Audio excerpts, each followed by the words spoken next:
So much. ತುಂಬ patience ಇಂದ ನಾನು ಬರೋವರೆಗೂ ಕಾದಿದ್ದು, ಇನ್ನೊಬ್ರು ಬರೋವರೆಗೂ ಕಾದಿದ್ದು, ತುಂಬ ಲಾಂಗ್ ಮುಹೂರ್ತ ಅಂತ ಹೇಳ್ಬೋದು. ನಿಮ್ಮ ಸಪೋರ್ಟ್ ಯಾವಾಗಲೂ ನಮ್ಗೆ ಹೀಗೆ ಇರಲಿ.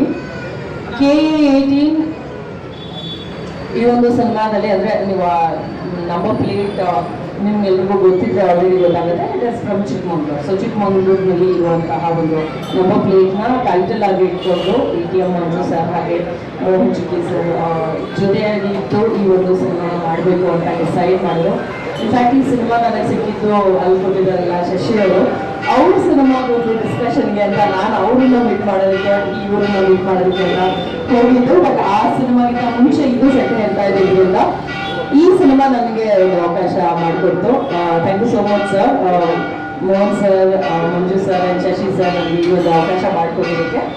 ಸರ್ ಹೇಳೋ ಹಾಗೆ ಒಂದು ರಾತ್ರಿಯಲ್ಲಿ ನಡೆಯುವಂತಹ ಘಟನೆ, ಇದರಲ್ಲಿ ಯಾರ್ಯಾರು ತೊಂದರೆ ಕೊಡ್ತಾರೆ, ಯಾರ್ಯಾರಿಗೆ ಒಳ್ಳೇದು ಮಾಡ್ತಾರೆ ಅಥವಾ ಏನೇನು ಕಾನ್ಸಿಕ್ವೆನ್ಸಸ್ನ ಫೇಸ್ ಮಾಡ್ತಾರೆ ಅನ್ನೋಂಥದ್ದೇನೆ ಕಂಪ್ಲೀಟ್ ಸಿನಿಮಾ ಇದೆ.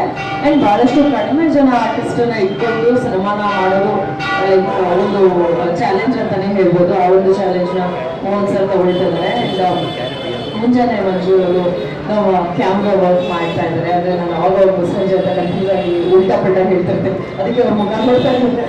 ಸೊ ವೆರಿ ಕಂಪ್ಯಾಟಬಲ್ ಆ್ಯಂಡ್ ತುಂಬ ಈಸಿ ಗೋಯಿಂಗ್ ಕ್ಯಾಮ್ರಾಮ್ಯಾನ್ ಅಂತ ಹೇಳ್ಬೋದು. ಅಂದರೆ ಕ್ಯಾಶುವಲ್ ಆಗಿ ನಾವು ಫೋನ್ನಲ್ಲಿ ಸಡನ್ನಾಗಿ ಸೀಕ್ವೆನ್ಸ್ ಚೆನ್ನಾಗಿದೆ ಅಂತ ಇಮಿಡಿಯೇಟಾಗಿ ಶೂಟ್ ಮಾಡೋದಕ್ಕೆ ಹೇಗೆ ಫೋನ್ನ ತೆಗೆದಿಟ್ಕೊಳ್ತೀವೋ ಆ ರೀತಿಯಾಗಿ ಅಷ್ಟು ಕಂಫರ್ಟಬಲ್ ಆಗಿ ಅವರು ಕ್ಯಾಮ್ರಾನ ಇಟ್ಕೊಂಡು ಓಡಾಡ್ತಿರ್ತಾರೆ. ಇದೇ ಲೊಕೇಶನ್ ಅಂತ ಫಿಕ್ಸ್ ಆದಮೇಲೆ ಆ ಲೊಕೇಶನಲ್ಲಿ ಯಾವ ಆ್ಯಂಗಲ್ ಆದ್ರೂ he will not take more than 5-10 minutes. So ಅಷ್ಟು ಫಾಸ್ಟ್ ಕ್ಯಾಮ್ರಾಮನ್ ಅವರು. ಸೊ ಶೂಟಿಂಗ್ ಕೂಡ ತುಂಬ ಫಾಸ್ಟಾಗಿ ಹೋಗುತ್ತೆ ಅಂತ ಹೇಳ್ಬೋದು. It's going to be a good film. ನಿಮ್ಮ ಪಾತ್ರ ಏನು? ನಿಮ್ಮ ಪಾತ್ರ ಏನು? ನಿಮ್ಮ ಪಾತ್ರದ ಬಗ್ಗೆ ಕ್ಯಾರೆಕ್ಟರ್. ಓಕೆ, ನನ್ನ ಪಾತ್ರದ ಹೆಸರು ಅಂಕಿತಾ ಅಂತ. ಸೊ ಬೇಸಿಕ್ಲಿ ಸರ್ ಹೇಳಿದ್ರಲ್ಲ 6 ಗಂಟೆಗೆ ಶುರುವಾಗಿ ಮುಂಚೆ ಅಂದರೆ ಈವ್ನಿಂಗ್ 6 ಗಂಟೆಗೆ ಶುರುವಾಗಿ ಬೆಳಗ್ಗೆ 6 ಗಂಟೆ ಅಷ್ಟರಲ್ಲಿ ಎಂಡ್ ಆಗುವಂಥದ್ದು ಅಂತ. ಸೊ ಆ ಜರ್ನಿನಲ್ಲಿ ನಾನು ಇವ್ರನ್ನ ಮೀಟ್ ಮಾಡ್ತೀನಿ, ATM ಮಂಜು ಅವ್ರನ್ನ ಮೀಟ್ ಮಾಡ್ತೀನಿ. ಆ ಒಂದು ಪಾತ್ರ ಬಂದು ಅದೇ ಊರಿನವರಾಗಿರ್ತಾರೆ. ಸೊ ಸರ್ ಆ್ಯಕ್ಚುಲಿ ರಿವೀಲ್ ಮಾಡೋಕ್ಕಾಗಲ್ಲ ಇವಾಗ ಇದು. ಸೊ ನಾವಿಬ್ರು ಜರ್ನಿ ಮಾಡ್ತೀವಿ ಆ ಒಂದು ನೈಟ್ ದಾರಿನಲ್ಲಿ, ಒಂದು ಊರಿನಿಂದ ಇನ್ನೊಂದು ಊರಿಗೆ ಹೋಗುವಂತಹ ಒಂದು ಕಾಡು ದಾರಿನಲ್ಲಿ ಜರ್ನಿ ಮಾಡ್ತೀವಿ. ಸೊ ಆ ಜರ್ನಿನಲ್ಲಿ ಏನು ನಡೆಯುತ್ತೆ ಅನ್ನೋದೇ ಸಿನಿಮಾ ಆಗುತ್ತೆ. ಸೊ ಬೆಳಗ್ಗೆ ಅಷ್ಟೊತ್ತಿಗೆ ನಾನು ಊರು ಸೇರ್ತೀನಿ ಅಥವಾ ಅವ್ರು ಊರು ಸೇರ್ತಾರ ಅನ್ನೋದೇನೆ ವಿಷಯ. ಅಂದರೆ ಏನಾದರೂ ಸೋಷಿಯಲ್ ಮೆಸೇಜ್ ಇದೆಯಾ ಈ ಫಿಲಮ್ನಿಂದ ಜನಗಳಿಗೆ? ಸರ್ ನಿಜ ಘಟನೆ ಅಂದರೆ ಯಾವುದೋ ಒಂದಷ್ಟು ವರ್ಷದ ಹಿಂದೆ ನಡೆದಿರೋದಾಗಿರೋದ್ರಿಂದ ಸೊ ಅದನ್ನ ಇಂಪ್ಲಿಮೆಂಟ್ ಮಾಡಿ ಅದೇ ಊರಿನಲ್ಲಿ ಶೂಟ್ ಮಾಡೋದಕ್ಕೂ ಸ್ವಲ್ಪ ಭಯ ಇದೆ. ಅಲ್ಲೇ ಏನೋ ನಡೆದಿರೋವಂಥದ್ದು, ನಾವು ಅದೇ ಪಾತ್ರಗಳನ್ನ ನಿಭಾಯಿಸುವಂಥದ್ದು ಏನಿದೆಯಲ್ಲ, ನಮಗೂ ಒಂದು ಸ್ವಲ್ಪ ಭಯನೂ ಹುಟ್ಟಿಸಿದೆ.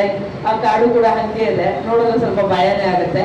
ಒಂಚೂರಲ್ಲಿ ಏನಾದರೂ ಕಲ್ಬಿತ್ತು ಅಥವಾ ಏನೋ ಮರದಿಂದ ಏನಾದರೂ ಬಿತ್ತು ಅಂದ್ರೂ ಕೂಡ ಕರಡಿ ಬಂತು ಅಂತ ಓಡೋದಿರೋಂಥ ಸೀಕ್ವೆನ್ಸಸ್ ಎಲ್ಲ ಆಗುತ್ತೆ. ಸೊ ಹಾಗಾಗಿ ನಮ್ಗೇನು ಬೆಸ್ಟ್ ಆಗುತ್ತೋ ಅದನ್ನ ಮಾಡುವಂಥ ಪ್ರಯತ್ನದಲ್ಲಿದ್ದೀವಿ.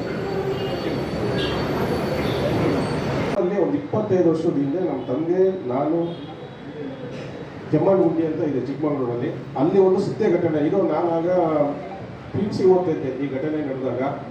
ಅದನ್ನ ಆಧಾರತೆ ಇಟ್ಕೊಂಡು ನಮ್ಮ ಡೈರೆಕ್ಟರ್ ಸಾಹೇಬರಿಗೆ ಹೇಳ್ಬಿಟ್ಟು ಇದನ್ನ ಸಿನಿಮಾ ಮಾಡೋಣ ಅಂತ ಹೇಳ್ಬಿಟ್ಟು ಕೇಳಿದ್ದಕ್ಕೆ ಅವ್ರು ಆಯ್ತು ಅಂತ ಸ್ಕ್ರಿಪ್ಟ್ ರೆಡಿ ಮಾಡಿ ಇದೊಂದು ಸ್ಟೋರಿ ಮಾಡಿದ್ದೀವಿ.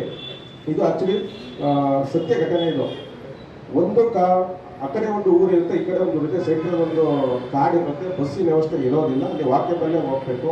ಆ ಜರ್ನಿಲಿ ಏನಾಗುತ್ತೆ ಅನ್ನೋದೇ ಈ ಸಿನಿಮಾದ ಒಂದು ಕತೆ.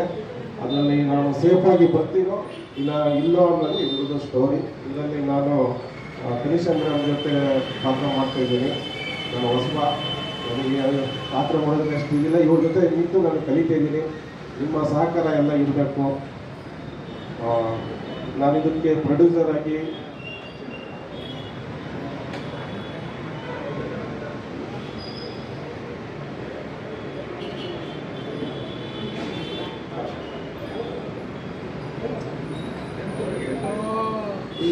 ಈ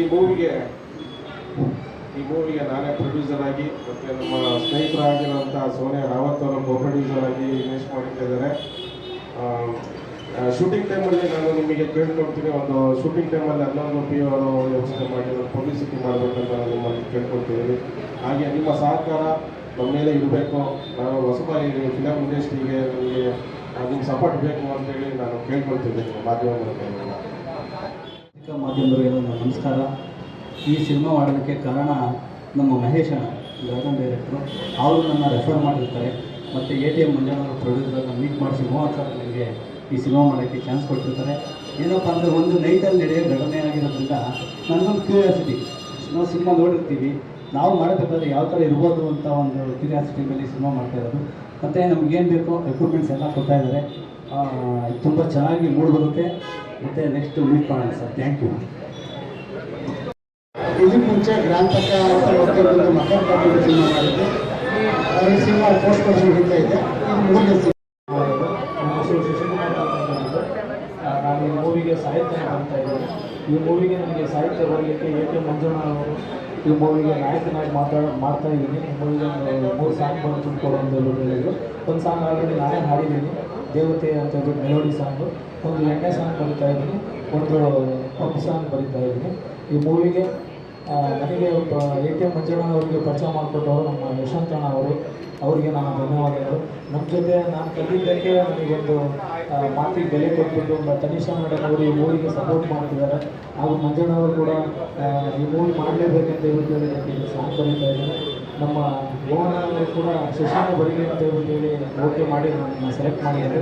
ಈ ಮೂವಿ ಮತ್ತು ಡಾಕ್ಟರ್ ಎಲ್ಲರಿಗೂ ಒಳ್ಳೆಯದಾಗಲಿ ಅಂತ ಹೇಳ್ತೀನಿ. ನಾನು ಎಲ್ಲ ಸ್ನೇಹಿತರಿಗೂ ಕಲಾವಿದರಿಗೂ ಧನ್ಯವಾದಗಳು ಹೇಳ್ತಾ, ಈ ಸಿನಿಮಾದಲ್ಲಿ ನನಗೆ ಅವಕಾಶ ಕೊಡಿಸಿದಂಥ ಮೊದಲನೇ ವ್ಯಕ್ತಿ ನಮ್ಮ ಮಹೇಶ್ ಅಣ್ಣನಿಗೆ ನಾನು ಋಣಿಯಾಗಿರ್ತೀನಿ. ಮಹೇಶ್ ಅಣ್ಣ ಒಂದು ಮಾತು ಹೇಳಿದ್ದಕ್ಕೆ ಮೋಹನಣ್ಣ ಏನು ಹೇಳ್ತೀರಾ, ಸರಿ ಬಂದಿದ್ದೀಪು ಮಾಡಿ ಅಂತ ಹೇಳಿ ನನಗೂ ಬೆಂಬಲ ಕೊಟ್ಟು ಮಾಡಿಸ್ತಿರೋದಕ್ಕೆ ಮೋಹನಣ್ಣನಿಗೆ ಹಾಗೂ ನಿರ್ಮಾಪಕರಾಗಿರ್ತಕ್ಕಂಥ ಮಂಜಣ್ಣನವ್ರಿಗೆ ಥ್ಯಾಂಕ್ಸ್ ಹೇಳೋಕ್ಕೆ ಇಷ್ಟಪಡ್ತೀನಿ.